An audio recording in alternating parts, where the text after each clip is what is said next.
Bueno, entonces tenemos ahora a nuestro invitado Carlos Tello. Carlos Tello, que está desde Ecuador, justamente eh, nos va a trabajar estos dos temas, que es ciudad y arquitectura y síntesis del proyecto, del proceso proyectual, ¿no? Entonces, arquitecto Carlos Tello, voy a explicar un poco de su perfil. Primero, bienvenido nuevamente. Voy a explicar un poco sobre su perfil, sobre su trabajo que viene realizando o ha realizado. Bueno, primero es un arquitecto graduado en la Universidad de Cuenca, en Ecuador, y lleva el máster en proyectos arquitectónicos por la Universidad de Navarra, con complemento en teoría e historia. Ejerce su carrera profesional de diseño o construcción en el estudio esencial Carlos Tello Arquitectos.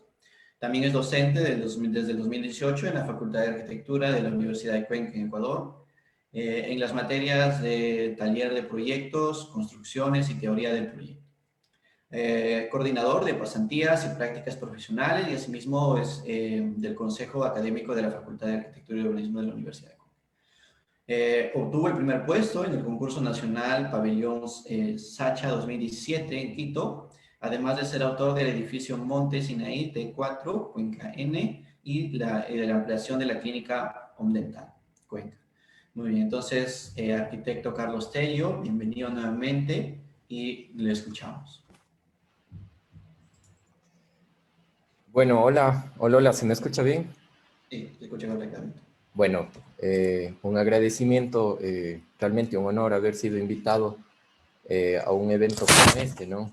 Siempre, como mencionaste, Edwin, le saludo desde Cuenca, Ecuador, ¿no? Una ciudad al centro sur, creo que hay algo de eco por ahí.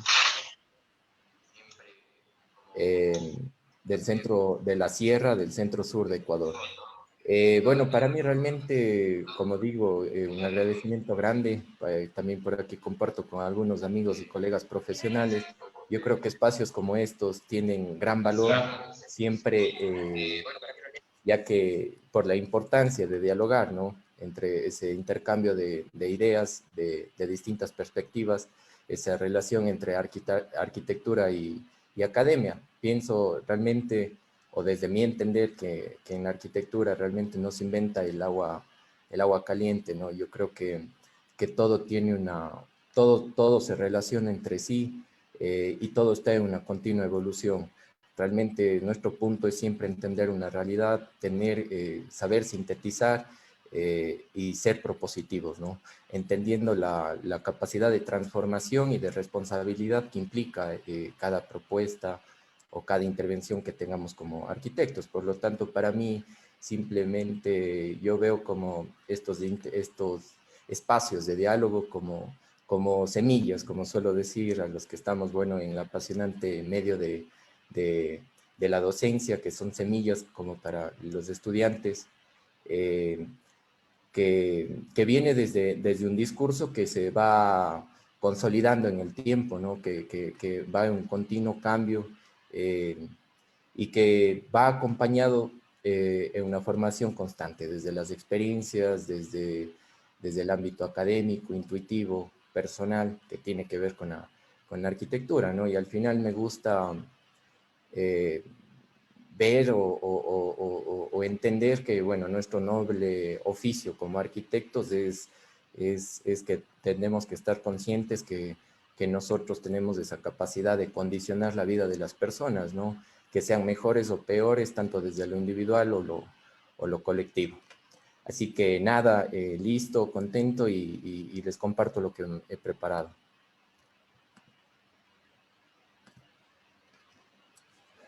Bueno, a ver, ahí estamos.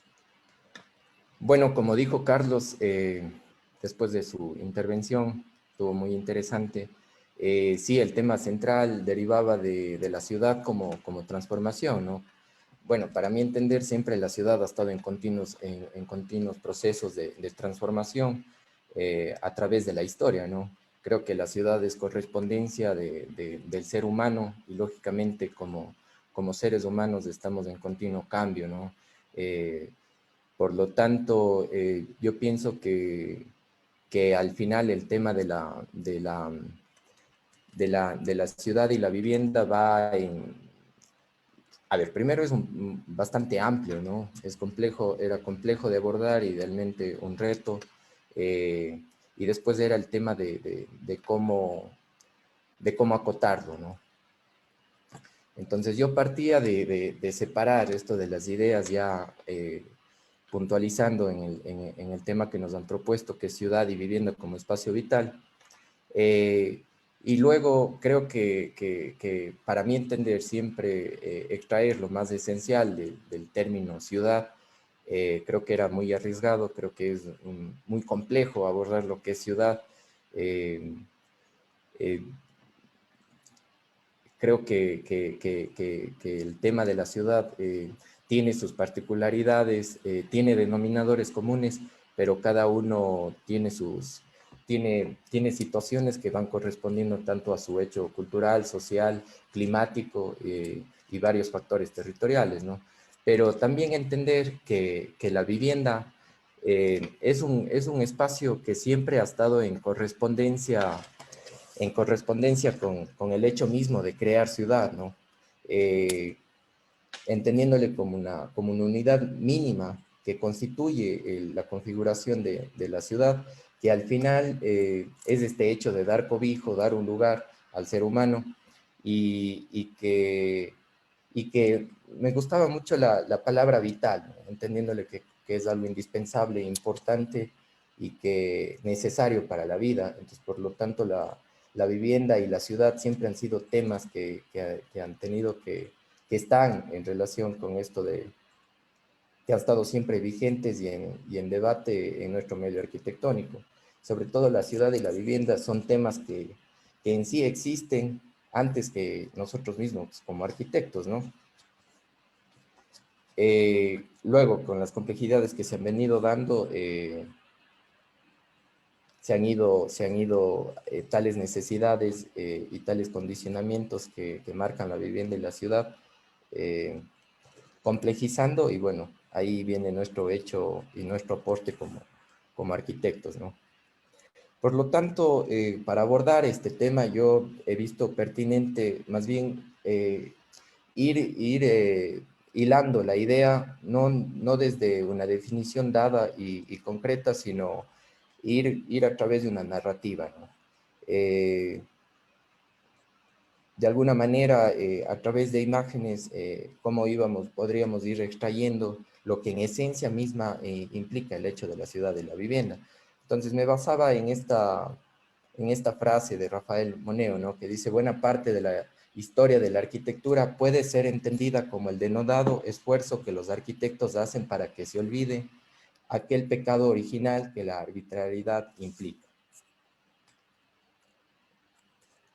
Entonces, partiendo del hecho de la ciudad, bueno, si vamos a lo más esencial que es la ciudad, bueno, se podría entender que siempre ha sido esa manera de asentamiento y cómo el ser humano ha ido desarrollándose en el territorio a través del tiempo, ¿no? Condicionado por la topografía, por el territorio, por el clima, por su filosofía de vida, por sus sistemas de producción, por su tecnología.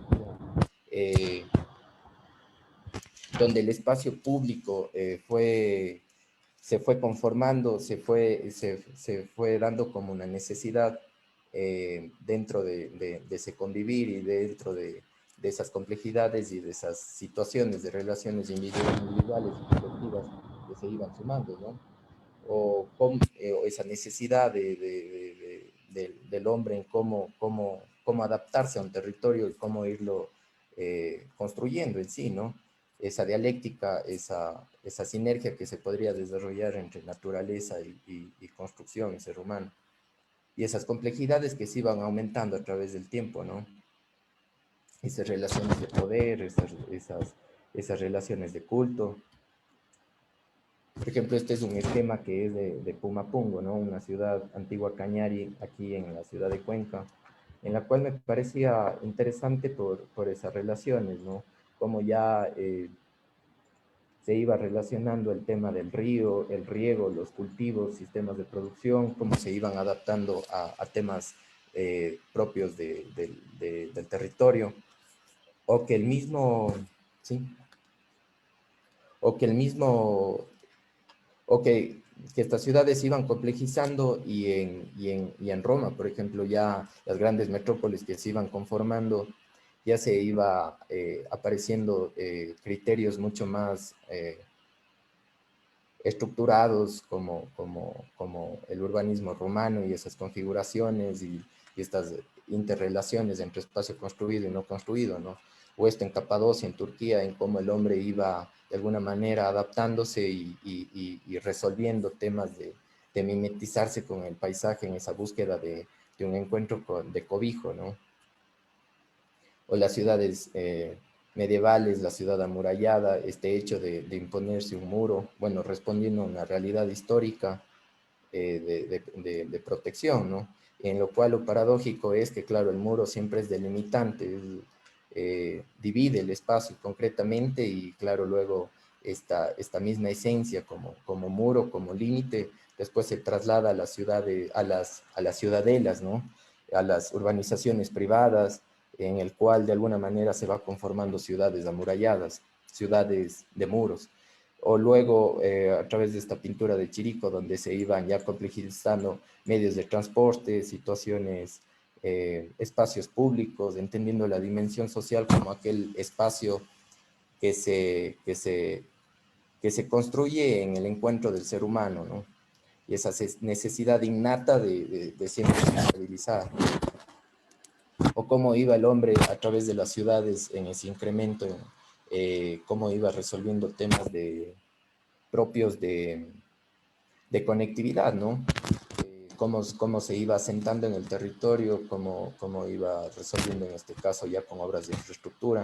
Y después, claro, nosotros como arquitectos ya cuando los tiempos han ido pasando y hemos ido viendo lo complejo en cómo el hombre como una especie de depredador, muchas veces menos consciente de lo que hace, bueno, eh, cómo ordenamos funcionalmente el tema de la ciudad, ¿no? Cómo íbamos creando jerarquías institucionales, las conexiones, el tema del espacio público, de lo construido, las relaciones ya con los ríos, con la topografía, la lógica del territorio hacia cómo urbanizamos,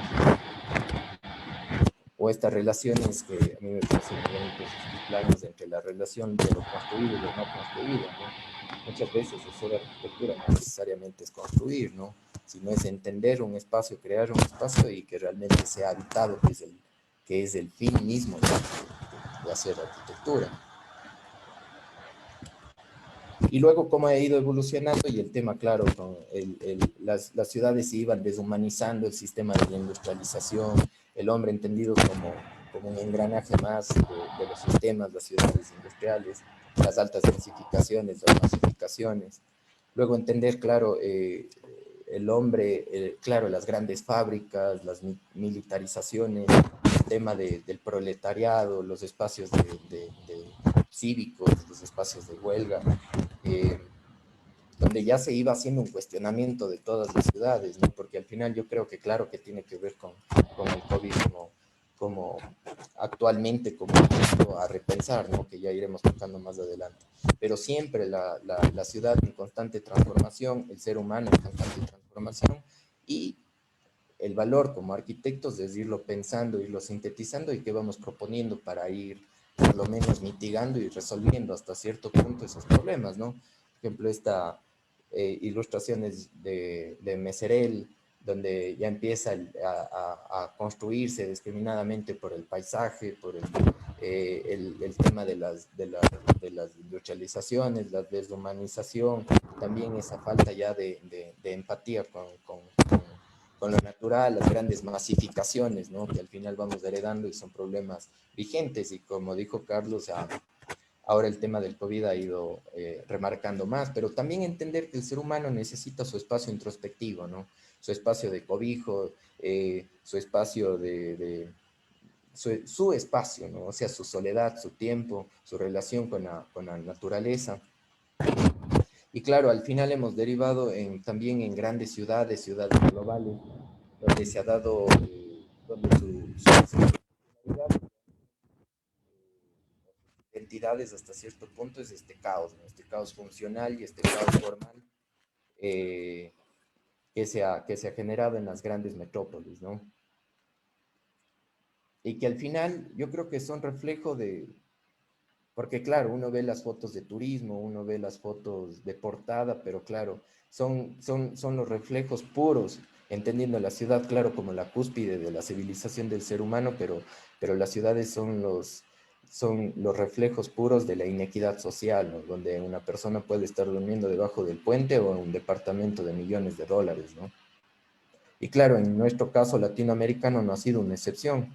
El tema de las grandes urbes como Quito, que se van tomando, y con esa potencia de la geografía andina, ¿no? De los Andes, que de alguna manera va conformando una identidad y una configuración propia, ¿no? De las ciudades, que de alguna manera intervienen en la cultura y en la cultura propia, ¿no? O en el caso de Lima, con este gran corte, que de alguna manera es un límite natural, pero que le va dando su carácter propio. O esta foto que, bueno, que creo que es muy conocida, a la cual hemos derivado como ciudades y como sociedad, que es el muro, ¿no? Este gran muro, recordando el tema de la ciudad amurallada que vimos, ¿no? Este límite que generamos entre los unos y los otros, ¿no? Porque él sí, porque yo no. Me separo socialmente, pero no es solo un espacio, no es solo un elemento de separación física, es un elemento de separación socioeconómico, ¿no? O sea, que genera tensiones, que hay cosas palpables, materiales y otras, lógicamente, inmateriales, que ahí viene nuestra condición de discernir y de ser propositivos y de darnos cuenta hacia dónde estamos yendo, ¿no? Tal vez de encontrar un nuevo norte. Claro, después el tema de la vivienda, ya bajando un poco más de escala, donde se puede entender a la ciudad como esa concentración de oportunidades, ¿no? Si uno dice por esas grandes masificaciones y migraciones que se daban internamente, que se dieron, ¿no? Primero en Europa, después de esas respuestas que se tuvieron que dar después de las reconstrucciones de las ciudades por la guerra, pero también en Latinoamérica, las grandes capitales, ¿no? Quito, Lima, Santiago, el mismo Guayaquil acá en Ecuador, cómo las personas en esa búsqueda de oportunidades, de mejores condiciones de vida, que al final yo creo que es lo que tiene que reflejar una ciudad en sí, en teoría, pero no lo es, en esa búsqueda de oportunidades más bien se da totalmente lo contrario, ¿no? Donde la vida es precaria, donde no hay conectividad, donde no hay oportunidades de estudio, de trabajo, en donde más bien se empieza por necesidad a ver esta tensión social que, que he mencionado y obviamente problemas sociales como delincuencia y todo lo que deriva de ello, drogas, etcétera, ¿no? Sobre todo las condiciones de vida, materiales precarios y que no son una vivienda digna. También a través de esta pintura de Van Gogh entender lo que es las relaciones de espacio público, que a veces uno dice, ah, qué lindo, cómo se ve la ciudad, cómo se activa la ciudad, pero también entender que de alguna manera son privatizaciones del espacio público, que si yo no tengo unos $5 hablando acá en nuestro medio para tomarme un café, yo no puedo acceder a ese espacio, ¿no? Entonces, creo que ahí nuestro sentido como arquitectos es también saber dimensionar realmente lo que es público, lo que es semipúblico y cómo realmente se inserta y potencia el hecho de construir ciudad. Bueno, este es un concurso que ganamos en el 2018, un concurso de intervención acá en una infraestructura azul en el río Tomebamba, en lo cual, bueno, por ahí refleja más la esencia misma o el espíritu de espacio público, ¿no? Donde el rico y el pobre se pueden encontrar, donde tratamos de dialogar con una infraestructura verde, con un hábitat, con una flora, con una fauna, pero también potenciar a través de la arquitectura polaridades, ¿no? Entonces, al final, bueno, es apasionante y a la vez un reto, ¿no? Como nosotros a través de entender lo que realmente esa capacidad de transformación que menciono que tiene la arquitectura en distintas escalas puede lograr hacer, ¿no? O identificar espacios, bueno, esta foto que he tomado no es proyecto propio, pero identificar proyectos, ¿no? Que a veces con cosas muy puntuales uno puede activar el espacio, esa vida colectiva, eh, y que realmente sea una arquitectura o el éxito de la obra de arquitectura es realmente cuando lo utilizan, ¿no? Cuando lo utiliza el usuario, cuando vive la arquitectura a través de las personas. Entender también esta cohesión social que brinda el espacio público, ¿no? A contrario de esto, ¿no? De la ciudad amurallada, de que el que tiene acceso realmente eh, vive totalmente en otras condiciones, ¿no? Y tiene ese derecho de alguna manera para cerrar y limitar un espacio público como la calle o equipamientos urbanos. Y claro, a lo contrario de eso es, en cambio, por ejemplo, estos asentamientos informales en Guayaquil, ¿no? Donde hay una vida precaria, hay materiales, hay muchísimos problemas más allá del COVID, que también nosotros siempre estamos debiendo como arquitectos, y ahí viene el reto y la tarea continua eh, de nosotros, ¿no? Desde la academia, desde los arquitectos, desde el ámbito privado, etcétera. Que claro que hay tráfico de tierras, claro que hay una deficiencia de Estado de Derecho, de tenencia de suelo, de planificación, de infraestructura, de un habitar, ¿no? O sea, cómo genera realmente en el sentido de apropiación digna. Y claro, esto no es nuevo, el sentido de hablar entre la relación, la interrelación entre vivienda y ciudad, ¿no? Desde la arquitectura moderna, en nuestro Le Corbusier siempre hablaba y eran temas que se iban tocando, sobre todo en la reconstrucción que mencionaba después de las posguerras, ¿no? Donde se hacía ya experimentaciones en el ámbito de la vivienda en altura, el tema de mestizaje de usos con comercio, con espacios colectivos, con terrazas ajardinadas, separar el tema, densificar menos, dejar áreas comunes y claro, con la crítica que ya conocemos nosotros, que es la, el, que no hay escala humana, las grandes dimensiones, que de alguna manera es automatizado y no responde realmente a la esencia misma del ser, ¿no? O este concurso que es bien conocido sobre vivienda, hablando de vivienda y en esta narrativa que mencionaba, ir viendo las cosas que ya se han hablado, ¿no? Para de ahí aprender y darle una vuelta, como decía, ser propositivos y seguir evolucionando en las ideas, o este concurso de Previ, ¿no? Donde ya se trató temas de accesibilidad, de escala humana, de privacidad, de mantenimiento, de propiedad, sobre todo de lo incremental, ¿no? Que posteriormente, luego, claro, Aravena lo retoma, pero claro, le da una vuelta más a la tuerca, ¿no? Que eso también, por eso es que menciono, nadie inventa el agua tibia, a mi parecer, simplemente es entender lo que ya se ha dado, entender la realidad actual y también saber proyectar a dónde vamos, ¿no? Y eso es lo lindo de ser arquitectos y el reto, ¿no?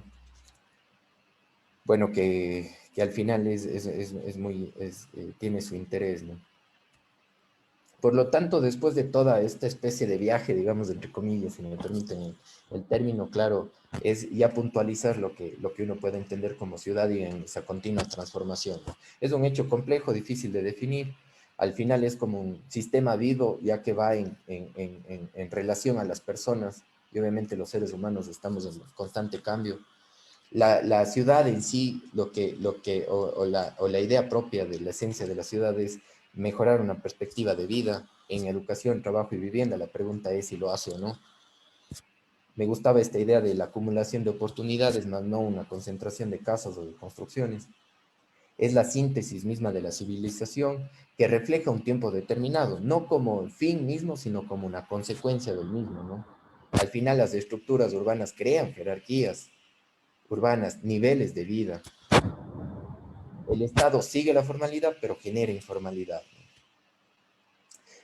Bueno, algo mencionó Carlos también y comparto totalmente. La ciudad tiene su espíritu en la gente, ¿no? O sea, hay cosas como un denominador común que la ciudad tenemos todo, que es las mejores condiciones de vida, las relaciones, por ahí espacios públicos menos o de mejor calidad, eh, institucionalidad, etcétera. Pero realmente el espíritu propio de una identidad que uno tiene que entender que tiene una ciudad radica en la misma gente, ¿no? y en el mismo territorio, en las condiciones en las cuales yo mismo en la cual se asienta la ciudad, ¿no?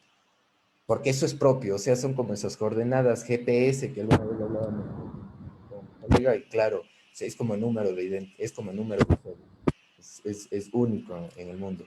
Y la pregunta, ¿no? Como quien decía, como mencionaba Carlos, ¿quién controla la ciudad, no?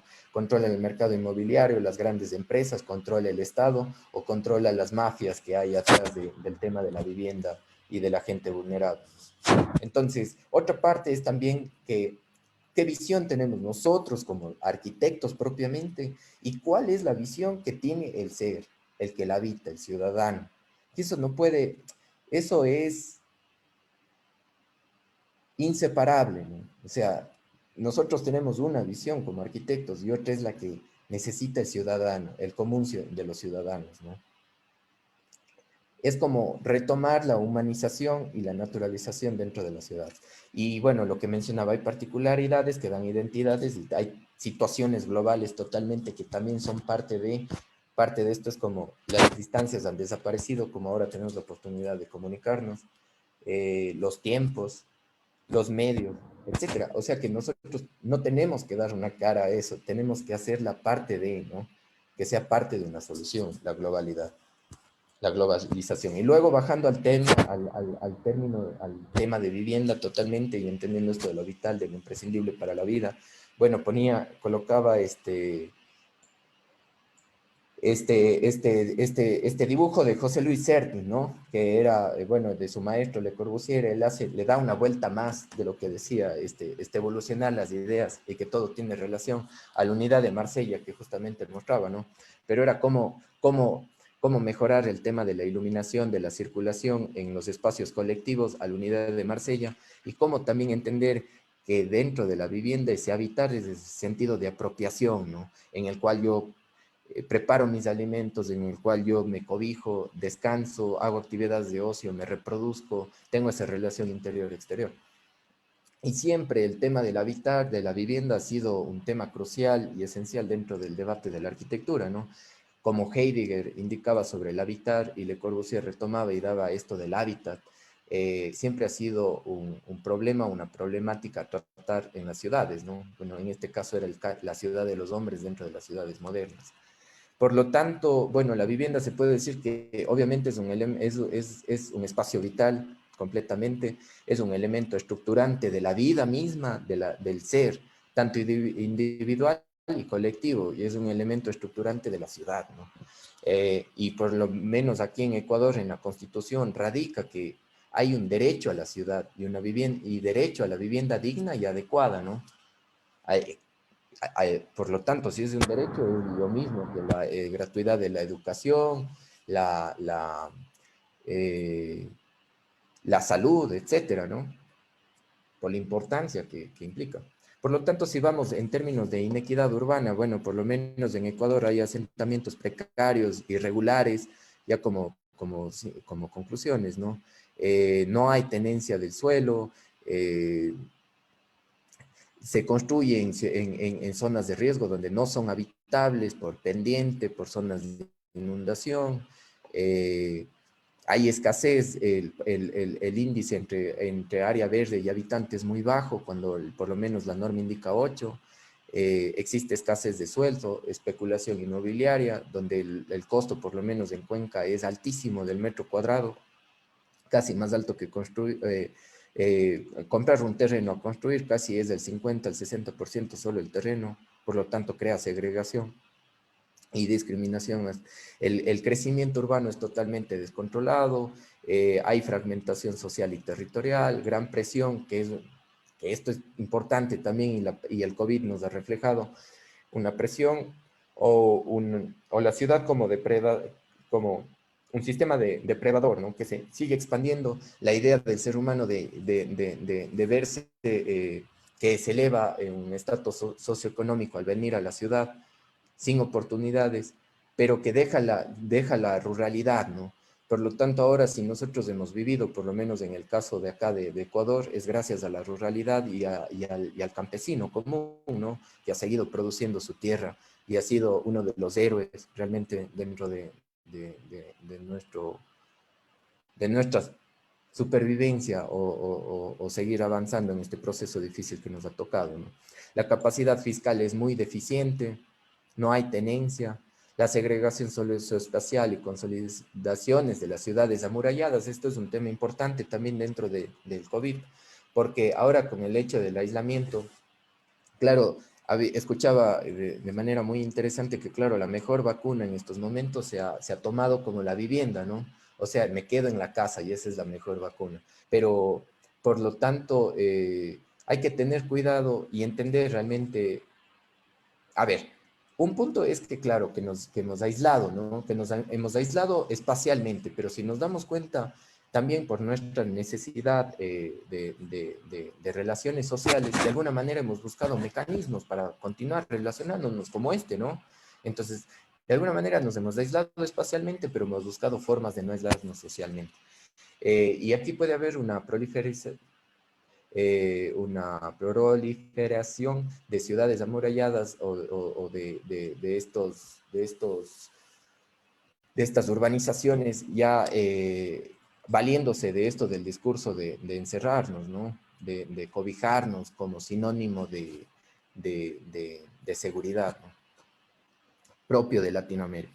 Y la pérdida de cohesión social, que esto es importantísimo, por lo tanto aumenta de criminalidad, tensiones sociales e inestabilidad política. Por lo tanto, aquí, bueno, yo ponía este ejemplo más ilustrativo. Este es un proyecto Casa ERE, que es propio de la oficina nuestra, pero que responde a distintas condicionantes, ¿no? A distintas realidades, a distintas complejidades. Que el tema es que nuestra arquitectura siempre debe responder a una realidad misma a la cual tiene que dar una respuesta, ¿no? Pero claro que es distinto y nosotros tenemos que sensibilizarnos y darnos cuenta de lo mismo, que el quédate en casa no es lo mismo en estas condiciones a estas condiciones, ¿no?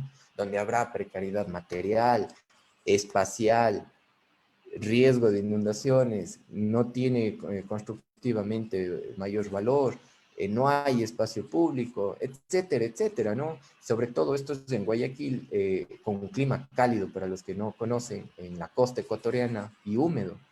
¿Qué condiciones de vida vive una persona así, no? Bueno, a veces parece tan obvio, pero por lo menos como mencionaba desde el tema político y a veces nosotros mismos como arquitectos no lo vemos. Entonces, por lo tanto, me gusta entender, para ir cerrando el tema de la vivienda, que claro, eh, es interesante ver la vivienda hacia adentro, no es solo el tema de la casa bonita, que se vea bien, ¿no? Sino es la vivienda hacia adentro, donde tiene que ver condiciones de habitar, de confort, de materiales de construcción, de ocio, de privacidad, que responda realmente a un programa de verdaderas necesidades culturales, sociales, que se puede entender también como un activador económico, ¿no? Ahora en el COVID, como vamos a ver en un ejemplo que voy a mostrar, la planta baja ha sido un tema, solo ahí yo creo que es un tema de investigación. A ver, siempre la planta baja es primordial e interesante dentro de la arquitectura, más allá de la escala, ¿no? Porque es ese punto de contacto con el plano público, con el plano del límite entre lo privado y lo público, ¿no? Entonces, en el tema de la vivienda, por lo menos acá, se han tomado los retiros, se han adecuado para locales comerciales, para vender frutas, la microempresa, los barrios, autoabasteciéndose y también para subarrendar. Muchísimo de remodelaciones acá. ¿Eh? También la diversificación de usos que tiene que ver con lo que hablé y también el tema incremental, ¿no? Cómo entender que la vivienda puede ser una palanca para ir en el tiempo dando respuesta a distintas funciones, a un incremento de la familia o a estas condicionantes que he hablado, ¿no? O la vivienda hacia afuera, que hay que entender qué términos de accesibilidad tiene, qué relaciones tiene con la escala humana, con la privacidad, con la tenencia, con la legalización, con la conectividad, con la biodiversidad y con la dimensión social que hemos hablado, ¿no? Por lo tanto, también entendiendo, por eso, a ver, es lo lindo de ser arquitectos y lo complejo, ¿no? Que tenemos que sintetizar varios aspectos al mismo tiempo en nuestras intervenciones. ¿Y qué relación tiene con el medio ambiente? Sustentabilidad, sostenibilidad. Y también un punto importante, ¿dónde está la ciudad? ¿Dónde está la vivienda respecto a las oportunidades de la ciudad, ¿no? está dentro del tejido urbano, está dentro de un sistema de infraestructura, de equipamientos, de espacio público. La gente en búsqueda de las oportunidades, generalmente por costo de suelo y por todo lo que los antecedentes que he hablado, va a las periferias. Por lo tanto, está totalmente segregado y condicionado por años como herencia a no poder prosperar, ¿no? De alguna manera. Entonces, era interesante esta idea de entender la vivienda como puente para ascender también en una escala socioeconómica donde genere patrimonio y donde genere plusvalía en el tiempo, ¿no? Pero lógicamente aquí hay varios actores que también tenemos que ver los políticos, sociales y obviamente los arquitectos ahí. Entonces, claro, para ejecutar la vivienda como mecanismo para la equidad hay factores, ¿no? Como el Estado mismo, como el tema del constructor privado y el tema del mismo usuario, ¿no? Puede ser como mano de obra, que el problema, entre comillas, se hace parte de la solución, o que tiene un terreno, etcétera, ¿no? Entonces, al final es estas relaciones donde podría ser solo Estado y privado, o Estado y usuario, o usuario y privado, o los tres al mismo tiempo, ¿no? Bueno, y aquí para ejemplificar el tema de lo que hemos venido hablando, bueno, he tomado un ejemplo igual palpable, construido, real, que es, bueno, unas viviendas de interés social en Trigales, acá en Cuenca. Acá les muestro ya para ir asentando un poco las ideas ya en forma, en proyectos. Bueno, Cuenca se encuentra aquí en la Sierra Central del Ecuador, hacia el sur, más o menos está a unos 8 a 9 horas de Piura, que tuve oportunidad de conocer hace un par de años, ¿no? En carro, ¿no? En vehículo privado. Eh, por lo tanto, bueno, este proyecto se encuentra localizado a la periferia norte de la ciudad. La ciudad se ubica dentro de un valle, dentro de un cordón montañoso importante. Realmente Cuenca es una de las ciudades más lindas del Ecuador, si algún rato tienen la oportunidad de conocerlo. Tiene un estándar de vida bastante aceptable, bastante bueno, y de alguna manera es un paréntesis dentro del mismo Ecuador, ¿no? Eh, entonces está atravesado, bueno, en honor al tiempo trato de explicar lo más simplificado. Está atravesado por cuatro ríos, que es una característica especial de la ciudad, en el cual se localiza su centro histórico en esa zona. Tiene alto valor, es patrimonio cultural de la humanidad y tiene alto valor su centro histórico, y toda la ciudad ha ido creciendo por este lado, ¿no? Por la ciudad del medio, por la parte del medio giro. Por lo tanto, este proyecto se encuentra en la zona norte, de alguna manera en las periferias, pero que sí tiene conectividad, más o menos unos 3 minutos, 5 minutos a pie hacia el sistema de transporte. Entonces, la historia es que, claro, ellos estaban localizados acá, después hubo un deslizamiento de tierras y las entidades municipales tuvieron que hacerlas una reubicación, en los cuales, entre comillas, regalaban las viviendas, ¿no? Les plantaron en esa zona. Estas son las imágenes de las casas que quedaron destruidas por el asentamiento de tierras, casi como apocalíptico, ¿no? Como si hubiera caído una bomba, y por la falta de control muchas veces de las entidades, ¿no? Luego ya se ve estos asentamientos que empiezan a darse de manera espontánea y algo descontrolada, hacia una quebrada, hacia un cordón importante de infraestructura verde y azul. Y luego, claro, son ya ya la concepción del proyecto mismo, ¿no? Donde tenemos una calle de 1,50 m con retiros frontales de 2 metros, que claro, que donde saca la mano aquí el vecino con el otro vecino, casi se saludan, ¿no? Entonces, son casitas muy pequeñas que tienen 4,50 de frente.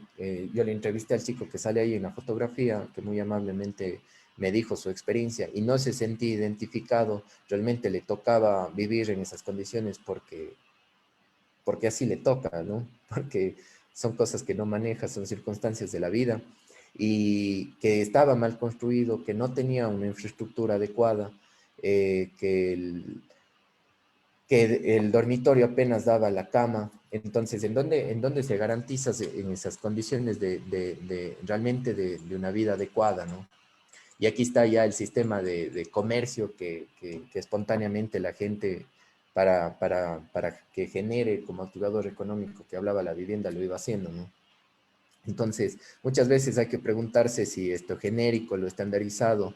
Y aquí viene una parte importante, ¿no? Porque nosotros como arquitectos, a través del diseño y después de sintetizar una realidad y unas necesidades palpables y fundamentales, nosotros a través del diseño realmente podemos proponer y darle un cambio y que estas condiciones de vida, como mencioné al inicio, sean mejores, ¿no? Pero mucho radica también de la filosofía y de la línea desde lo político también. No es solo una cuestión cuantitativa, es cualitativa, ¿no? Bueno, y luego es ciudad y la vivienda a raíz de la pandemia. Aquí, a ver, aquí era un trabajo muy interesante que habían realizado dentro de acá de la Universidad de Cuenca con la arquitecta María Augusta Hermida. ¿Qué pasaba dentro de la vivienda misma en la época de la pandemia, ¿no? Entonces, claro, esto de aquí, todo esto de aquí era antes de la pandemia. ¿Cuáles eran los recorridos? ¿Cómo funcionaba la vivienda? ¿Qué relaciones espaciales tenían? ¿Cuáles eran los sitios de mayor permanencia? Entonces, claro, casi había sitios como la sala misma, la terraza como esta, que casi no se utilizaban, no se habitaban, casi eran solo de paso o bodegas, pero que luego vemos que dentro de la pandemia cobran valor, ¿no? Estos sentidos entre exterior e interior, entre estos sentidos donde tengo por lo menos aire, donde hago ejercicio, donde tengo algún contacto con la naturaleza, con el exterior. Entonces, claro, es interesante porque desde aquí también nosotros para replantear el tema de, la de vivienda, de habitar en distintas escalas, pero bueno, si vamos a lo de la vivienda, tiene mucho que ver, ¿no? ¿Cómo se podría diversificar estas relaciones espaciales, ¿no? Estas relaciones funcionales. O aquí, ¿no? Que hablaba sobre el nuevo comedor de las vacas. Claro, la naturaleza ahí creciendo ya espontáneamente y tomándose hasta cierto punto las construcciones, porque nosotros estábamos encerrados. Había fotos muy curiosas por ahí en internet, seguramente las vieron. Eh, o cómo se iban adaptando los espacios, ¿no? Aquí dice el nuevo taller. Entonces, claro, el nuevo estudio, el comedor, ¿no? Como para el nuevo en donde hago los deberes, donde hago mis funciones académicas, bueno, en este caso como estudiantes, donde dicto mis clases, en mi caso. Claro, es estos nuevos espacios, ¿no? Que esa adaptabilidad que les íbamos generando, cómo preparaba bueno, aquí tenía un hermano que dictaba clase, cómo preparaba su aula dentro del espacio mismo, ¿no? O en este caso, cómo adaptaban una mesa de ping-pong para hacer más llevadero el aislamiento, en nuestras necesidades de ocio, porque ahí viene, esto es como una necesidad innata de los placeres de la vida, como hablaba Le Corbusier, ¿no? El ocio, eh, eh, eh, entendiéndole como deporte, actividad física, ver televisión, también estas relaciones sociales, esta necesidad de comunicación, de intercambio de ideas, ¿no? Entonces, por lo tanto, bueno, yo decía o plasmaba esta frase, ¿no? La pandemia es una oportunidad, un punto de inflexión, como muchos más que ya se han dado en en la historia de la ciudad propiamente y de la vivienda, como ya vimos, como punto de inflexión para volver a construir. Para esto, el ser humano debe iniciar una reconstrucción de su esencia misma a través de la sensibilización más aguda hacia la arquitectura. Y luego como síntesis y como algo que nos orienta en nuestro hecho ya de actuar propiamente como arquitectos en nuestro estudio y que yo lógicamente me veo identificado como persona y como profesional, es partir de esta síntesis, ¿no? Síntesis que yo creo que se aplica en multiescala. Para mí, lo esencial de la arquitectura propiamente es partir del ser, ¿no? Entendiéndolo como individuo o como colectivo, que genera una necesidad, dada y que nosotros, a través de entender esa necesidad de un proceso de pensar, de síntesis, a través de nuestra misma intuición y de nuestra formación, generamos una sensibilidad para generar una idea construida que habla el maestro Baeza, ¿no?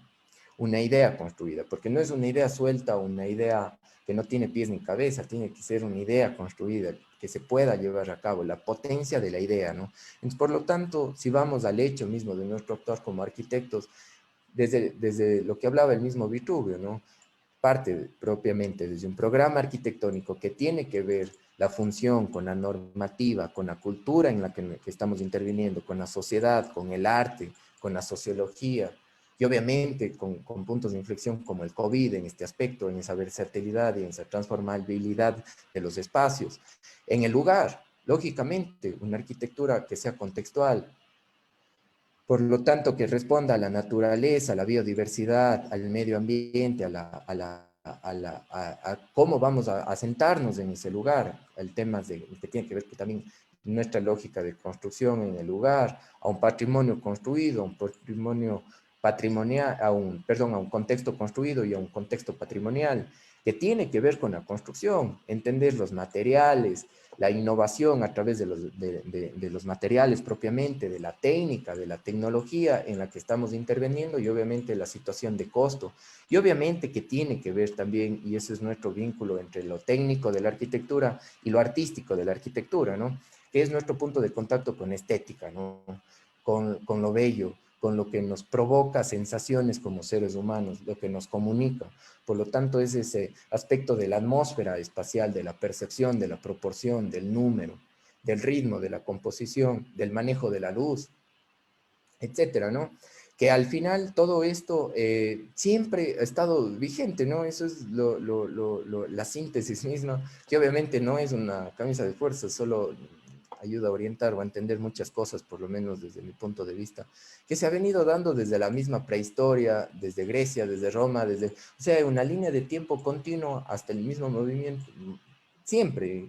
O sea, la línea de tiempo, puntos de inflexión, situaciones que pasan y que como la arquitectura misma ha ido dando respuesta a lo mismo hasta llegar a lo contemporáneo. Y ahora el reto, ¿no? También, ¿no? Como el espacio público, como la individualidad y lo colectivo va a cambiar a través del propio COVID. Entonces, bueno, no necesariamente creo que habrán cosas que debemos cuidar propiamente, ¿no? Pero habrá la esencia misma de esto, de lo que hablo, de relaciones de cobijo, de aislamiento, de dimensión social, de interacción, siempre se mantendrán como necesidad propia del hombre. Y luego, claro, me gustaba en la frase, como para sintetizar esto, que dice, la arquitectura no debe ser solamente la transformación del espacio abstracto geométrico, sino la inspección y el reconocimiento de los valores de la realidad, tanto tangible e intangible. Y bueno, ya para ir cerrando, creo que me explayé bastante. Bueno, por ahí vamos. En el tema de proyectos, ¿no? O sea, cómo todo este discurso que se va conformando, que está en continua evolución, como les digo, como les he comentado, y que de alguna manera es un reflejo personal y profesional desde mi lado, como llevamos en la oficina. Entonces, bueno, también, bueno, nosotros por acá hacemos en lo posible muchas veces de la realidad, cuando llegamos a la realidad pura y dura, no es tan ideal, pero tratamos siempre de apegarnos y de llevar procesos eh, muy artesanales y propios y esenciales de que siempre han estado vigentes en la arquitectura misma, ¿no? El tema de manejo de maquetas, tener control volumétrico de la luz, de las proporciones, de las relaciones espaciales, de las relaciones volumétricas, del entorno inmediato, y también el manejo de cómo ir plasmando toda esta síntesis que hemos hablado a través de bocetos, ¿no? Esa relación y esa comunicación totalmente fundamental que es entre cerebro, mano y lápiz, ¿no?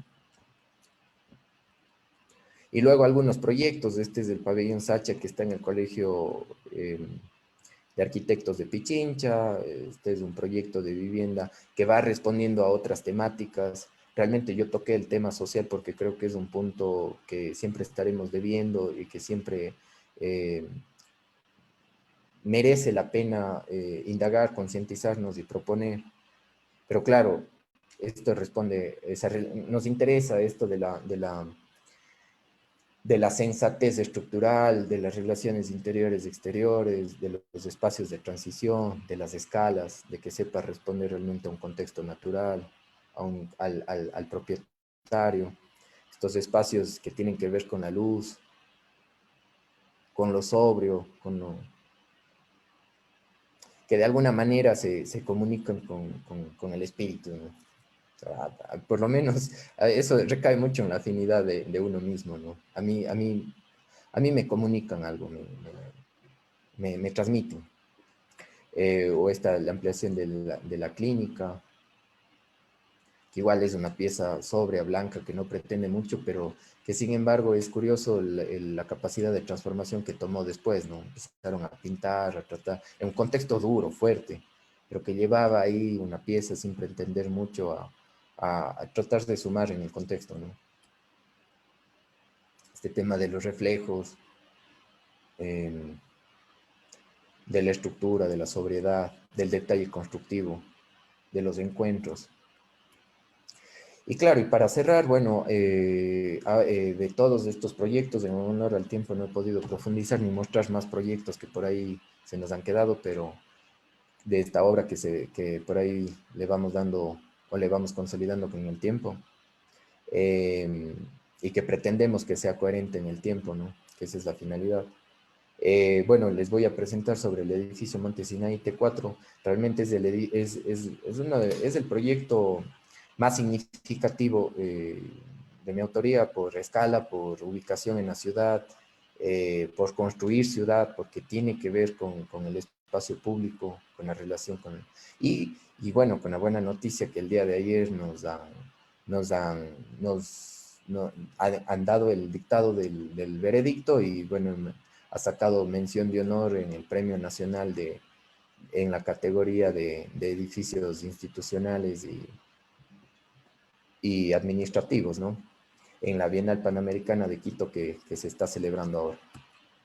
Por lo tanto, el edificio, bueno, se ubica en la misma ciudad de Cuenca, pero en una situación de alto valor de plusvalía, dentro de la zona de expansión del Medio Ejido, en el cual, bueno, cruza esta Alameda y una de las calles si no es la más de jerarquía acá en la ciudad por sección, por ese encuentro entre lo verde, y también una calle muy importante comercial como la Remigio Crespo, ¿no? Esta la Solano y la Remigio Crespo, donde el lote se ubica y se acota de alguna manera con la Solano y con la Nicanor Aguilar, que es una calle de segundo orden de escala más doméstica, ¿no?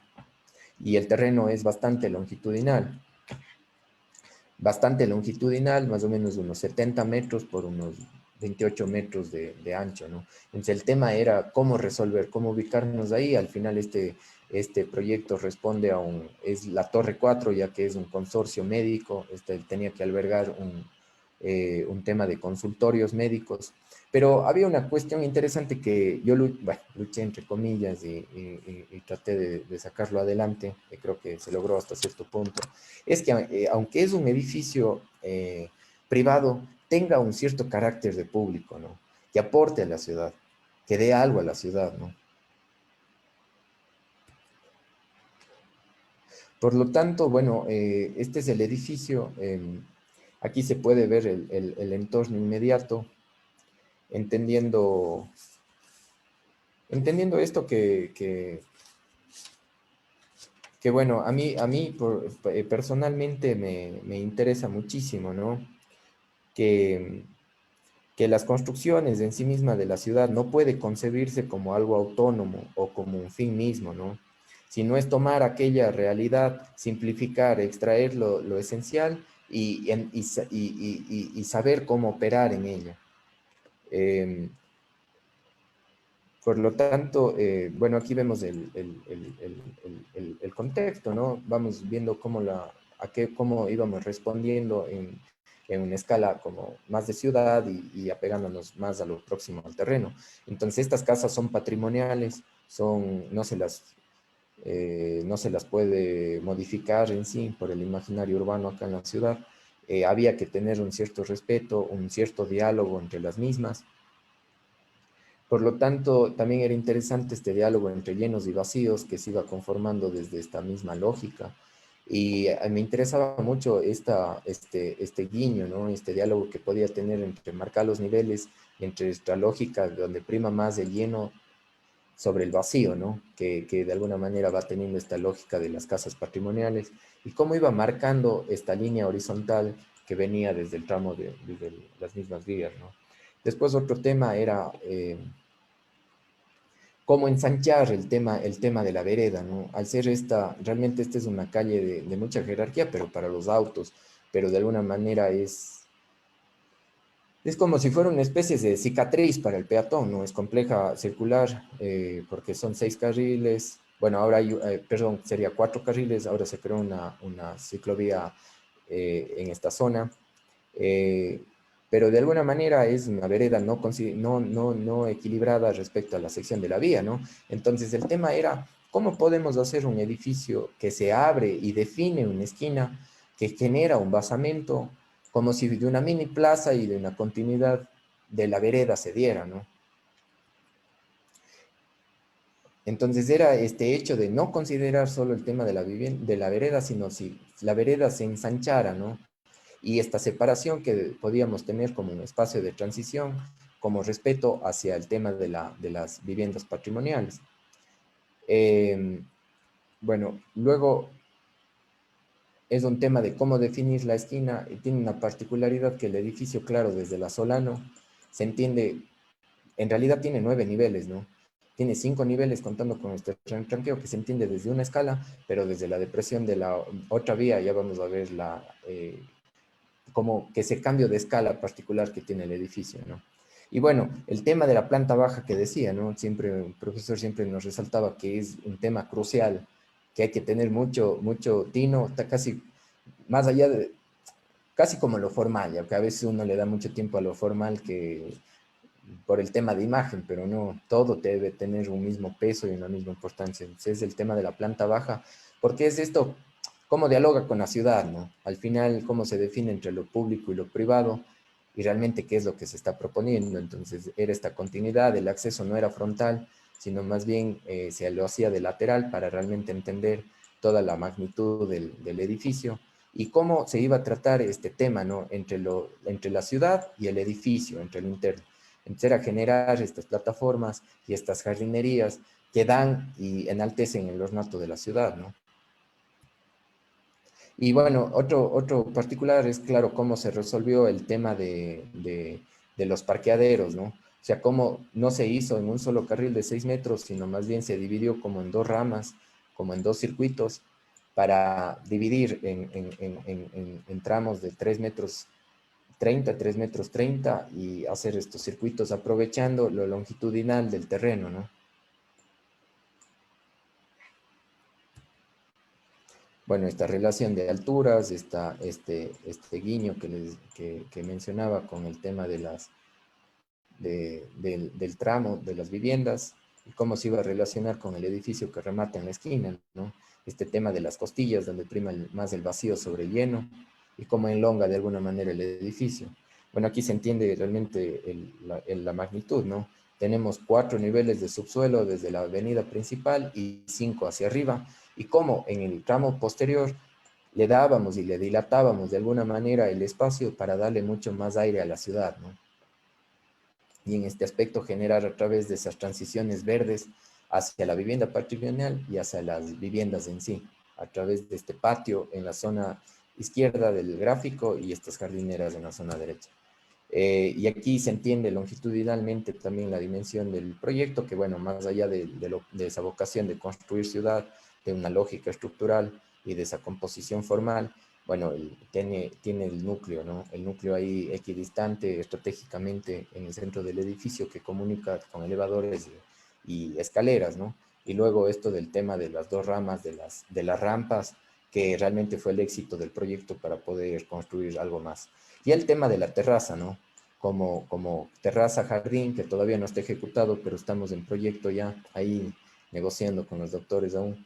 El tema de que se vuelve también un mirador y que de alguna manera yo proyectaba aquí como un espacio, ¿no? Que genere polaridad, que me acordaba mucho del Pompidou, de esto de la escalera externa y que uno visita la terraza y uno ve la ciudad y entiende, tiene otro diálogo con la ciudad y también con una cafetería o no sé, ¿no? A ver si se ejecuta.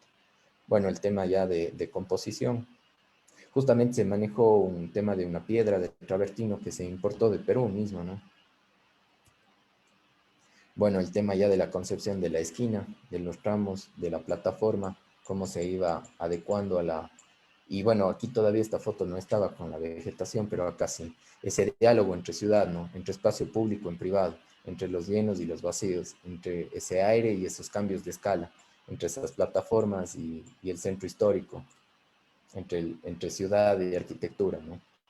Entonces, para cerrar, bueno, a nosotros como esencial, Carlos Tello Arquitectos, bueno, hablamos de una arquitectura esencial basados en el maestro Campo Baeza, que no es ni fría ni cruel, no es perfeccionista ni intocable, no es abrumadora ni aplastante, no es solo para ser fotografiada, es limpia y sencilla, es natural y abierta, es libre y libertadora, es para vivir.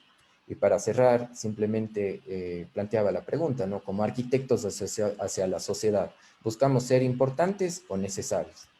Bueno, y yo pienso que me quedo con, o me interesa la idea de ser necesarios. Y eso es, muchas gracias. Muchas gracias a usted, arquitecto Carlos Tello. La verdad, muy interesante su exposición respecto a las reflexiones que ha hecho, primero desde una parte teórica, manejada a través de referencias, de todo lo que usted ha mostrado, y luego cómo esto lo aplica, ¿no? en sus proyectos, cómo esto lo lleva a una concepción, a cómo se puede manejar, luego de ver toda una situación, a manejarlo en un proyecto, tratar de entenderlo a partir de estas variables. Bueno, a ver, nuestras panelistas que están aquí, acá presentes, arquitecta Gloria, arquitecto Luis Mesa, pueden comentar, hacer reflexiones o preguntarle al arquitecto Tello alguna consulta. Adelante. Sí, buenas tardes. Felicitar en primer lugar al arquitecto Carlos Tello. Muy interesante, bastante completa la exposición, abordado sobre el tema urbano y remata con la parte arquitectónica, ¿no? Y que justamente nos lleva a hacer un análisis desde la problemática que tenemos en común las ciudades latinoamericanas, como bien mostró en las imágenes, ¿no? Tenemos ese común de la informalidad, que se genera justamente como producto estas invasiones o asentamientos humanos que tanto en Perú como seguro también en la ciudad de Cuenca y en otras ciudades de Latinoamérica se dan mayormente en las periferias, en las lomas, ¿no? Sin embargo, también en otros territorios, por ejemplo, como en Chile, las zonas, las zonas elevadas o las zonas de lomas, mayormente se ubican digamos, las urbanizaciones de mayor nivel socioeconómico, ¿no? Entonces nos lleva a preguntarnos, a hacernos algunas preguntas de esta segregación que se genera, ¿no? Desde el centro urbano, estas fuerzas centrífugas que expulsan hacia las periferias, ¿no? Con el crecimiento desbordante de las ciudades, a la generación de estos asentamientos que surgen justamente por una falta de planificación y de presencia del Estado, donde pues se generan de una forma informal, imprecisa y generan muchos problemas, ¿no? Que justamente lo hemos visto. En ese caso, justamente nosotros como arquitectos debemos preguntarnos, ¿no? ¿Cómo poder aportar, cómo aportar a resolver esas problemáticas que se dan en esos contextos, que sin ir muy lejos y sin ser muy distantes, como mostró bien en el Muro de la Vergüenza, que limita a lo que es la zona de La Molina con la zona de Villa María del Triunfo, ¿no? No tiene que ser tan distante, simplemente es una división de un muro y tenemos contextos totalmente opuestos, ¿no? Y eso son muchas ciudades acá en Latinoamérica, como en Brasil, por ejemplo, en las favelas, ¿no? Son muchos problemas que son característicos de nuestras ciudades latinoamericanas. Y vemos que los gobiernos o el Estado prácticamente ha dejado, ha permitido que sigan creciendo de esta forma y que vayan en consecuencia generándose otros problemas que se van a desencadenar en el prototipo de la vivienda social, ¿no? En el prototipo del habitar la vivienda en estos contextos, ¿no? O sea, el contexto nos lleva o nos predispone hacia entender la vivienda desde una perspectiva, ¿no? En ese caso también, si nos vamos a este contexto de pandemia y este contexto global, en esta nueva era o la nueva modernidad, vemos también que la forma de habitar, de estancia en la vivienda, también los usos de la vivienda han cambiado, ¿no? Estas viviendas, justamente como mostró el arquitecto Bardales también, ¿no? Que tienen espacios de huertos, que son justamente espacios que se pueden utilizar como negocios, espacios de producción. Entonces, la vivienda también tiene que tener esa lógica de mantener espacios flexibles para que puedan permitir producir, que sean productivas, espacios de estancia y espacios de producción y desarrollo, ¿no? Entonces, yo creo que por ahí podemos abordar en estos tiempos cómo debemos entender ese proceso de transformación de la ciudad y llevándolo, enfocándolo hacia explotar, mejor dicho, estas problemáticas y cómo ir también modificando los estándares de calidad de vida, los estándares de usos en la vivienda y sobre todo para concretar en proyectos, ¿no? En proyectos que tengan que ser, yo pienso, a mi entender, y eso también quería preguntarle a usted, arquitecto, si por ejemplo en su ciudad el Estado es promotor de estos proyectos, como usted mencionó, este edificio que es un centro médico o algo así, era privado, pero de alguna manera tenía una especie de filiación pública, ¿no?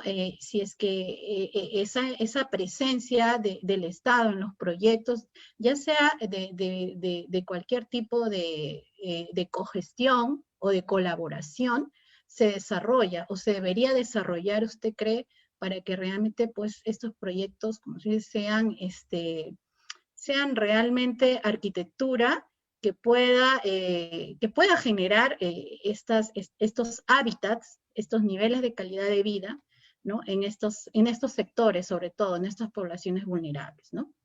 Esa era un poco la pregunta. Bueno, muchísimas gracias, Gloria, por tus palabras y por la pregunta. Bueno, a ver, como mencioné también, yo creo que el Estado tiene la obligación, ya que es un derecho ciudadano, de tratar el tema de la vivienda digna, ¿no? Por lo tanto, pero lamentablemente no se hace cargo, ¿no? Siempre queda solamente en cuestión de promesas. Pero yo creo que es pensarlo más allá, ¿no? Uno podría entender como un Estado como paternalista en el sentido de que genera que de alguna manera solo absorbe todo el trabajo él mismo, ¿no? O sea, genera los proyectos, financia los proyectos, y que a la larga se hace tal vez inllevable, ¿no? Pero yo creo que el tema más bien es trabajar como en estas tres aristas, ¿no? En estos tres vértices, entre Estado, entre también el constructor privado y también el mismo usuario. O sea, yo creo que ahí hay una posibilidad increíble y un abanico infinito en el cual nosotros como arquitectos podemos sintetizar, entendiendo esas realidades que tanto enfaticé, y proponer y aterrizar esas ideas en proyecto, ¿no? O sea, cómo a través nosotros del diseño mismo, de nuestras ideas, podemos contribuir a la sociedad para dar una solución a lo mismo, en donde no solo se le echa la responsabilidad al Estado o a la especulación privada del constructor privado o al mismo usuario que no tiene oportunidades, sino más bien es trabajar en conjunto, ser propositivos de entender una realidad y evolucionar las cosas que ya se han venido dando y una realidad concreta. Sí, claro, muy bien, estoy totalmente de acuerdo. Y también quería recalcar justamente un proyecto que mencionaste, Carlos, que fue el proyecto de Previ en Lima, que es un proyecto muy, muy conocido a nivel mundial. Incluso yo te comento que yo tuve la oportunidad de vivir ahí, en una de las casas de Previ, en mi ¿Y qué niñez. tal? Y fue realmente, para mí fue la mejor etapa de mi vida haber vivido en Previ, porque gocé como niña en esa época, bueno, de los espacios públicos que teníamos por todo lado, espacios públicos, era una especie de condominio, ¿no? Porque era todo peatonal y teníamos el parque principal, el parque grande que estaba ya, que era para todo, digamos, el proyecto, ¿no? Y yo recuerdo que muchos años porque vine acá a Trujillo, y hace 2 años regresé a Previ, ¿no? Incluso con los alumnos de aquí de la Nacional les había dejado un trabajo y pude ir a ver y realmente vi que había cambiado demasiado, ¿no? Habían pasado ya varios años y lamentablemente ese proyecto no se mantiene como se proyectó en su originalidad. Igualmente, ¿no? La informalidad, como decías, la gente pues comienza, esos prototipos que ya estaban definidos, que funcionaban pues, en ese inicio, han sido completamente modificados, ¿no? La gente ha comenzado a construir piso sobre piso, han invadido el espacio público de manera, pero así, ¿no? Delincuencial, y no ha habido ningún control, ningún control. Entonces, ese proyecto, lamentablemente, que tuvo Claro, mucho éxito, ¿sí? Yo lo veo ahora que está totalmente destruido prácticamente, ¿no? sí, Gloria, a mí me recuerdas, un arquitecto alguna vez mencionaba que el proceso de un proyecto y nosotros como arquitectos no termina cuando termina la construcción, sino más bien cuando termina Exacto, el proyecto, inicia la vida misma del proyecto, ¿no? Entonces, como, exacto. claro que son situaciones que uno no es un adivino como para saber qué va a pasar en el futuro, pero prever cuando sabe responder a una realidad social y cultural, ¿no? Y también cuando el Estado no tiene fuerza, ¿no? No hay Estado de Derecho en el cual a través de la normativa también controle, porque siempre va a haber especulación. El ser humano siempre es demasiado cambiante, ¿no? Exacto, eso, y lo otro que te comentaba, ¿no? Que cada cierta generación o cada época también los usos, ¿no? La forma de vida que ahora nosotros tenemos cambia, ¿no? Entonces, cada cierto tiempo nosotros ya no vivimos como vivíamos, la tecnología también se suma a eso. Entonces, Total. por eso yo veo que ahora, por ejemplo, en estos proyectos inmobiliarios de mi vivienda, incluso promovidos por el Estado, donde siguen manteniendo el mismo prototipo de vivienda de hace 20, 30 años, ¿no? Pensado para una familia de papá, mamá, dos o tres hijos, cuando ahora en la realidad las familias a lo mucho quieren o pueden tener un hijo, ¿no? Entonces, o las familias son familias disfuncionales, ¿no? O ya la convivencia en sí de la familia ya no es la misma, ¿no? La misma vivienda es el ambiente de descanso, de estudio, de trabajo, ¿no? Entonces, seguimos manteniendo prototipos que, digamos, ya quedan obsoletos, ¿no? Claro, el problema, a ver, ahí hay un problema gravísimo, es entender la vivienda solo, y lamentablemente la mayoría por lo menos en Ecuador, si es así, le entienden solamente del término cuantitativo, ¿no? O sea, doy cierto número de viviendas y ya, estoy contento o he suplido el problema. Y realmente no es así. El problema es que si se oferta un mal producto, más bien se vuelve hasta contraproducente, ¿no? Por todas estas tensiones sociales o porque de alguna manera la vivienda no se entiende como un mismo patrimonio que puede ser este puente para seguir mejorando social y económicamente, y entender que todos vivimos iguales, hasta en situaciones territoriales distintas, e implementar prototipos que nada que ver, ¿no? Por lo menos acá en Ecuador tenemos oriente, sierra y costa y región insular, que son mundos distintos de alguna manera, aunque somos muy próximos, desde cultura, desde formas de expresarnos, obviamente desde vivir. Entonces, a eso voy, ¿no? O sea, el tema de ser arquitecto es entender una realidad en todos los ámbitos, ¿no? Y ahí viene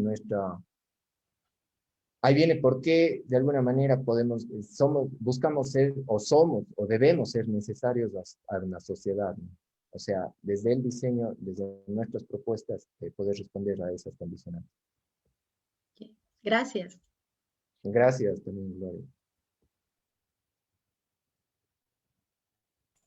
Bien.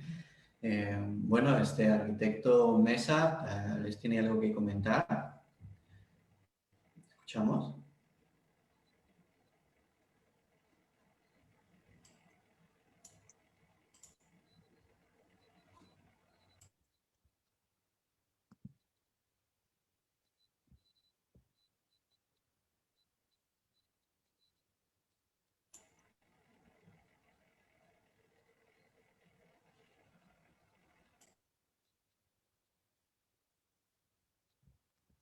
Creo que me escucha. Su audio arquitecto Mesa, no lo escuchamos.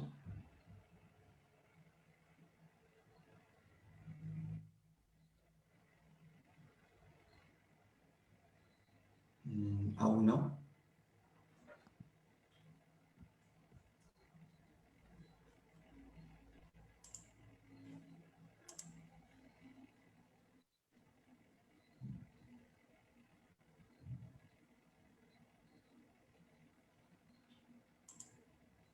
No se lo Mm, escucha, ¿no? no se le escucha. Y también tal vez pueda solucionar ese inconveniente. Bueno, para, para aprovechar el tiempo, mientras el arquitecto Luis Mesa soluciona este inconveniente, que esperemos que sea rápido. Acá hay una pregunta en el chat, bueno, que justamente plantea Luis García Guevara.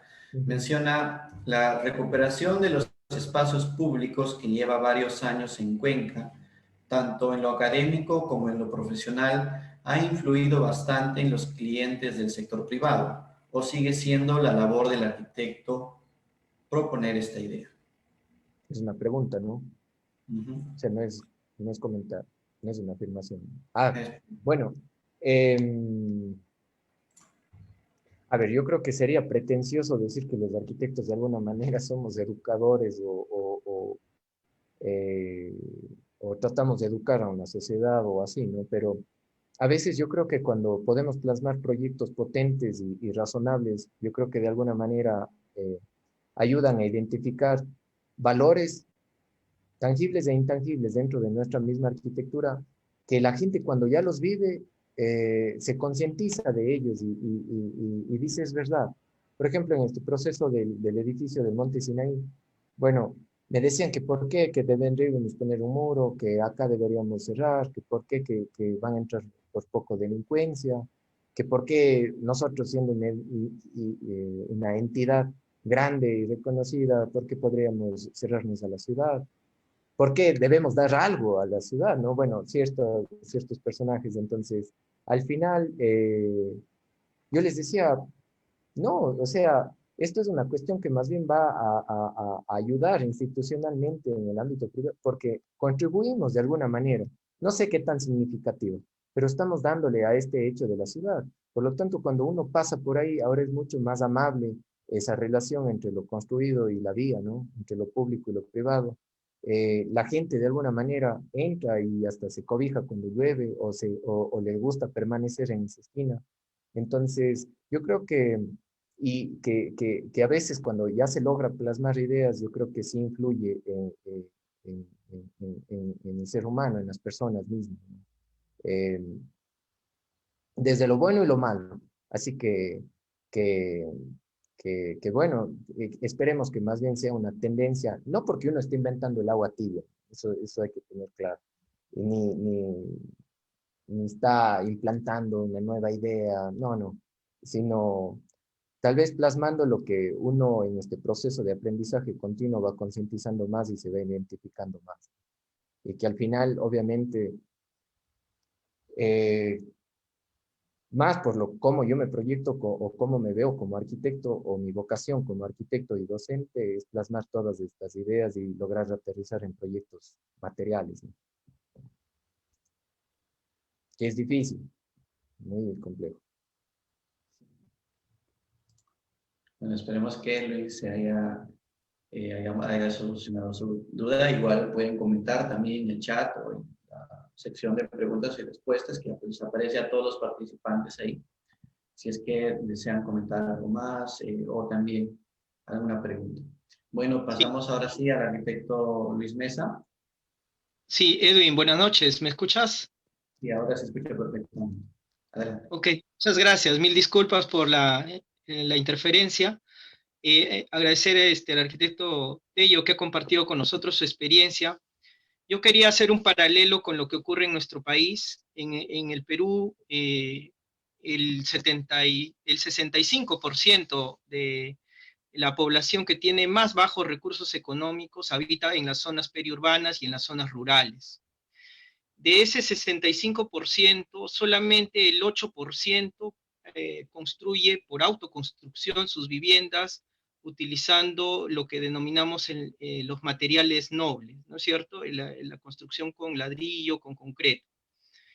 Entonces, hay una gran necesidad, por un lado, de techo, de habitación, de vivienda, y por otro lado, también hay una gran limitación con los materiales o la disponibilidad de los materiales de construcción para ese sector de población. Arquitecto Tello, ¿qué alternativas podemos proponer los profesionales en este problema para solucionar?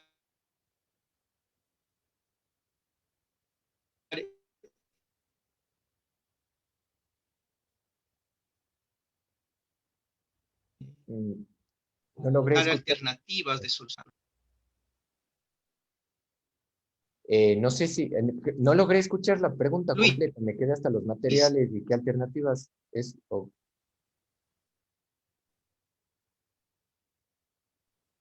No sé si logró escuchar Edwin o no, no. Bueno, pero puedo enfocarme en lo que logré escuchar. La última parte creo que se había cortado. No sé si el arquitecto Luis nos escucha. La última parte nos podría comentar de nuevo porque esa parte se había O que nos perdido. mande por escrito. O por escrito si es que en lo posible no es el audio. En las zonas periurbanas, en las zonas rurales, donde de un 75% de población, solo el 8% de la población que tiene más bajo. Sí, yo creo, Luis, yo creo que si nos podrías ayudar escrito o, porque yo no logro escuchar, ¿no? Sí, está un poco bajo, bueno, muy bajo en realidad el volumen de arquitecto Luis Mesa. Escuché que la gente, claro, que se ubica en las zonas periféricas y todo esto no tiene capacidad de accesibilidad a materiales dignos. Hasta ahí entendí. O sea, ¿cuál sería? No sé si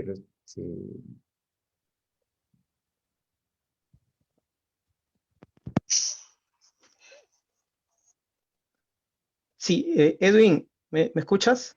Sí, ahora sí.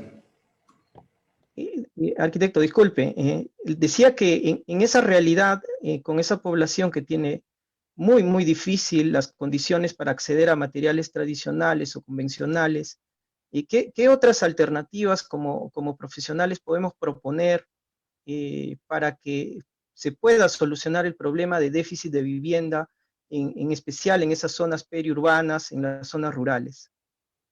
perfecto, ahí sí. A ver, yo creo que la respuesta puede ir por distintas aristas, ¿no? Yo creo que ahí también puede jugar un papel muy importante el tema de la, de la, de la academia, ¿no? O sea, a ver, hay un punto. Yo creo que en Latinoamérica, por lo menos hablando de Ecuador, el tema de la tecnología, la tecnificación de los procesos de materiales de construcción, todavía estamos bastante retrasados en algunos aspectos, ¿no? Por lo menos acá no hay gran variedad, ni tampoco hay laboratorios ni entidades que, que promuevan y que investiguen acerca de los mismos, ¿no? Con materiales, hablando de lo sustentable, sostenible y también la prefabricación, que lógicamente dentro de la construcción es un tema bastante interesante por temas de tiempo y reducción de costos, ¿no? Luego también, yo creo que ahí la academia, las mismas universidades podrían jugar un papel importante, por lo menos si en la entidad privada no existe esta iniciativa, ¿no? Yo creo que desde la academia se podría hacer experimentar y llegar a profundizar mucho más en los laboratorios, en el cual, a ver, el tema del diseño es importantísimo porque tiene que ser un reflejo mismo con una lógica del material, ¿no? Yo creo que se podría, el tema de los reciclados, ahora se está experimentando, un amigo que es profesor en Piura me comentaba que estaban experimentando de eso desde la misma universidad. También, ¿por qué no poner en valor los mismos procesos, muchas veces tradicionales, ¿no? Pero que de alguna manera los vemos como un retraso, más bien, los mismos sistemas constructivos en tierra. Yo creo que a través de un buen diseño de unas respuestas coherentes, pueden ser respuestas válidas y que son materiales asequibles y de un mismo lugar, que se puede extraer desde un mismo lugar. Entonces yo creo que hay, vaya, varias aristas, ¿no? La academia, el Estado, la tecnificación, lo privado, lo autosustentable, lo tradicional que es puesto en valor. Yo creo que mucha de la arquitectura de tiempos pasados, si aprendemos desde las civilizaciones incas, desde acá de los Cañaris, etcétera, tenían una lógica que sacaban provecho de su mismo entorno, ¿no? Entonces, yo pienso que podría ir, por ahí podría ir, ¿no? También uno podría, hombre, desarrollar un proyecto en el cual se dé muchísimo valor a unos paneles, yo me invento, ¿no? Que tengan que ver unas ciertas características en composición formal, de ensambles.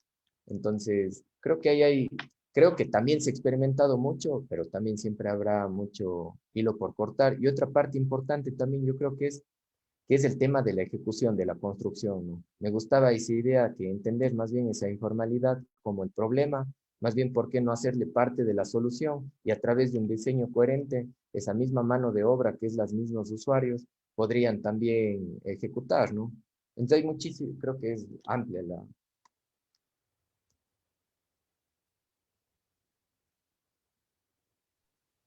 Muchísimas gracias, arquitecto Tello. Muchísimas gracias por su tiempo y por compartir con nosotros sus experiencias. No, gracias a ustedes, yo encantado. Bueno, la verdad que está siendo una sesión muy productiva. La diversidad de temas que se han venido tratando han sido muy interesantes y muy enriquecedoras, tanto para los propios panelistas, el propio arquitecto invitado, y especialmente también para todos los participantes que están conectados, ya sea por el Zoom o por la vía abierta. Bueno, ya vamos a estar llegando a la parte final de esta jornada. Me gustaría que como parte final, primero cada uno de los panelistas nos dé unas reflexiones, perdón, nuestros dos invitados, Carlos Bardales y arquitecto Carlos Tello, nos den una pequeña reflexión breve para no dilatar más el tiempo, donde una reflexión breve sobre lo que nos hable, primero sobre, prácticamente en resumen de uno, qué es lo que sería necesario, cuál es el rol del arquitecto en esta sociedad que actualmente, bueno, en nuestra sociedad latinoamericana especialmente, y qué es lo que le recomiendan ustedes a los estudiantes de arquitectura, que son los principales que están observándolos en estos momentos, ¿no? Entonces, una breve reflexión, y claro, sobre la arquitectura que ustedes trabajan, ¿no? Una breve reflexión a modo de finalizar la sesión. Entonces, a ver, podríamos comenzar con el arquitecto Bardales, creo, que justamente expuso primero. Sí, Arquitecto Bardales. sí. Bueno, simplemente agradecer al Centro de Estudiantes por la oportunidad, por el espacio. Creo que los arquitectos somos especiales en el sentido en que necesitamos mucho la retroalimentación. Yo agradezco a Carlos Tello, lo escuchaba con mucho interés desde Ecuador. Creo que para nosotros como arquitectos es muy interesante escuchar de otros, aprender de otras experiencias. Y básicamente a los jóvenes, un poco siendo coherente con mi discurso, es que aprender a darle valor a las cosas pequeñas, ¿no? Usualmente aquí está Gloria, aquí está Luis, les agradezco también su participación como panelistas, las preguntas, el aporte. Pertenezco yo a una generación donde entendíamos la arquitectura como la extravagancia, como lo hecho a escala que impacta, como el edificio que impresiona, como el gran artefacto y el gran objeto. Entonces, felizmente en 15, 20 años la arquitectura ha cambiado mucho. Entonces, yo sí les diría a los jóvenes, además que sean más partícipes, más activos en todo lo que ocurre en la ciudad, yo sí les diría que aprendan a encontrar las grandes fortalezas, las grandes oportunidades que hay a veces en las cosas simples y en las cosas pequeñas, que no vemos y que el arquitecto está obligado siempre a ver. y agradecerles nuevamente por la oportunidad y el espacio. Muchas gracias, arquitecto Carlos Bardales. Ha sido realmente un gusto tenerlo hoy día aquí y más que todo compartiendo toda su labor que viene realizando. Arquitecto Carlos Tello, también si nos puede brindar unas reflexiones finales. Claro, con gusto. Muchísimas gracias, Carlos, Edwin, Gloria, Luis y demás asistentes, ¿no? También los estudiantes o los espectadores que están por ahí. Bueno, gracias por el espacio, espacios nutritivos, espacios fructíferos. Realmente, como inicié, sí, hay una multiplicidad de perspectivas, de ideas, de enfoques, y que, como decía Carlos, esa es la retroalimentación necesaria y que, bueno, para nosotros siempre, o para mí entender, hablo siempre que la formación nunca acaba, ¿no? Siempre tiene que ser continua, tenemos que acercarnos a la excelencia personal y profesional lo más que se pueda, entender que la arquitectura no es una cuestión de objeto fría, sino más bien parte del ser humano con una dialéctica y con una condición de responsabilidad hacia cómo tiene que dialogar con la naturaleza, entendido en su más amplio concepto, ¿no? Que la arquitectura es apasionante, es compleja, pero es satisfactoria y que realmente nosotros, como mencionaba, ¿no? La pretensión de hacer bien las cosas no es para ser importantes, sino es porque somos necesarios en la sociedad. Yo creo que hay que entender el valor y el papel que el arquitecto juega en la sociedad. No es hacer artefactos, es que las condiciones de vida, como mencioné, de las personas individuales y colectivas sean mejores. Y esa es nuestra responsabilidad. Y si no se nos dan las oportunidades, nosotros tenemos que crear las oportunidades. Yo creo que eso y nada, también me gusta esa idea que más que enseñar, porque eso es pretencioso, yo creo que lo que más siento es una pasión y una vocación por la arquitectura y una vocación y una pasión por la docencia, ¿no? Así que más que transmitir conocimientos, es transmitir entusiasmo, que en las responsabilidades de todos y simplemente entender esa capacidad de síntesis que debemos tener los arquitectos, plasmarlas en ideas y entender esa capacidad de transformación que tiene la arquitectura. Y simplemente cierro con una frase de Álvaro Siza que dice que los arquitectos no inventamos nada, solo transformamos la realidad. Muchas gracias. Muchas gracias a usted, arquitecto Carlos Tello. Bueno, igualmente a los panelistas, arquitecta Gloria, arquitecto Luis, también les pido brevemente una reflexión final respecto a la jornada a la cual hemos estado participando hoy día. Buenas noches. Bueno, para terminar esta jornada ha sido muy satisfactoria realmente poder escuchar, ¿no? Diferentes perspectivas y justamente retroalimentarnos, como mencionaron ustedes, y felicitar de manera especial a ustedes, chicos, al Centro de Estudiantes de Arquitectura UNT, que justamente se caracterizan por esa capacidad de autogestión que tienen, ¿no? Que realmente siempre es muy sobresaliente, cómo ustedes coordinan, organizan estos eventos y para esta semana de arquitectura, como se dice, se lucen, ¿no? Siempre se lucen ustedes, ¿no? Gracias por eso, por invitarnos y bueno, y me quedo con una reflexión, con una frase que dijo el arquitecto Carlos, ¿no? Que el edificio o la arquitectura no es arquitectura solamente por el hecho de ser construible, o no termina en la construcción cuando está construido, sino realmente se convierte en una arquitectura, en una obra, cuando funciona, cuando es aceptada por los usuarios, cuando es una arquitectura para todos, inclusiva y permite desarrollarnos, ¿no? Eso nada más. Gracias. Muchas gracias, arquitecta Gloria, muchas gracias por su intervención. Arquitecto Luis, también una última reflexión antes de terminar esta jornada. Solo felicitarlos al Centro de Estudiantes por este gran esfuerzo. Muchísimas gracias también por compartir con ustedes todo su esfuerzo y su voluntad. La voluntad de salir adelante, de compartir con nosotros conocimiento.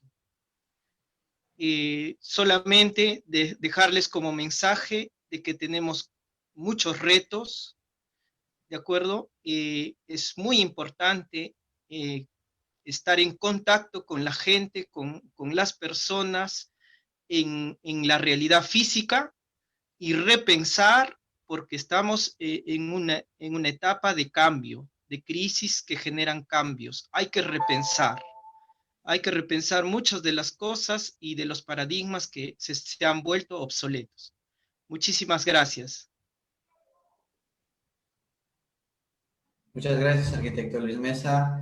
Bueno, como ya había mencionado, creo que la jornada de hoy día ha sido muy productiva, muy interesante.